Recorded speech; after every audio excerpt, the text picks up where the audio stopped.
Je m'appelle Julien, je viens de France et je suis chef formateur boulanger à l'Institut culinaire français La Rome. Aujourd'hui, je vais vous montrer le pétrissage à la main d'un pain de mie français où l'étape clé est la pousse.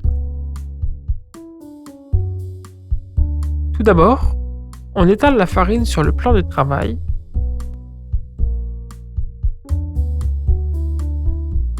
On creuse 3 puits.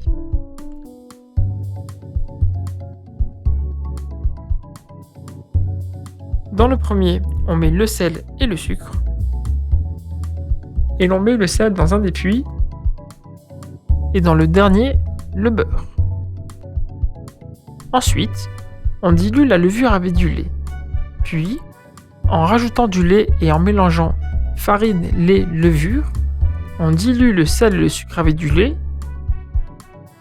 Et on continue à mélanger vers le beurre, jusqu'à ce que tous les ingrédients soient bien mélangés. Ensuite, on commence à pétrir jusqu'au lissage de la pâte, de façon à ce que celle-ci ne colle plus et que la température finale de la pâte soit d'environ 23 degrés Celsius. Quand le pétrissage est fini, on met un film plastique sur la pâte et on la laisse pointer environ 45 minutes.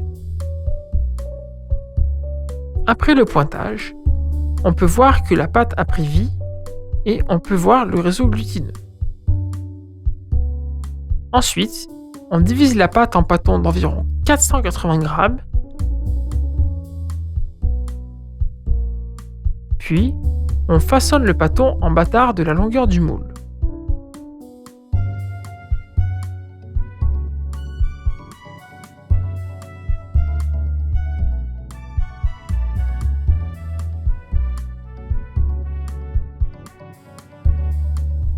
Ensuite, on graisse le moule et le couvercle avec du beurre.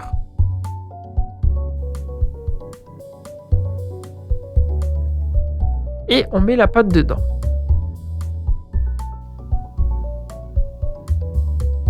On ferme le couvercle et on met le moule dans la chambre à 25 degrés Celsius pendant environ 1h30.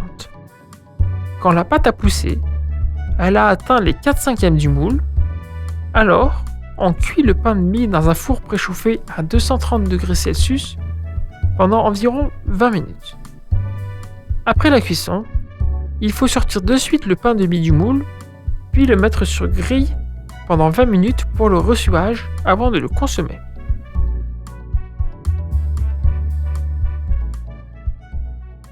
Donc les critères dans mon pain de mie, c'est tout d'abord une croûte d'une belle couleur dorée uniforme, une mie blanche, une mie qui a une bonne odeur de beurre et une bonne conservation.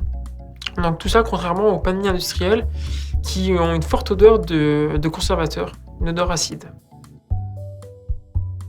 Donc le pain de mie se coupe tout simplement par tranches régulières d'environ 1 cm. Donc la première, c'est au niveau du façonnage. Donc au lieu de façonner en forme de bâtard comme on a fait dans l'exemple, c'est de façonner en forme de boule et ensuite de mettre les boules dans le moule. La deuxième méthode, c'est de colorer un bout de pâte à pain de mie avec du cacao. Et donc ensuite, on peut faire un pain de mie zébré. Et la troisième méthode, c'est tout simplement de rajouter des fruits secs dans la pâte à pain de mie.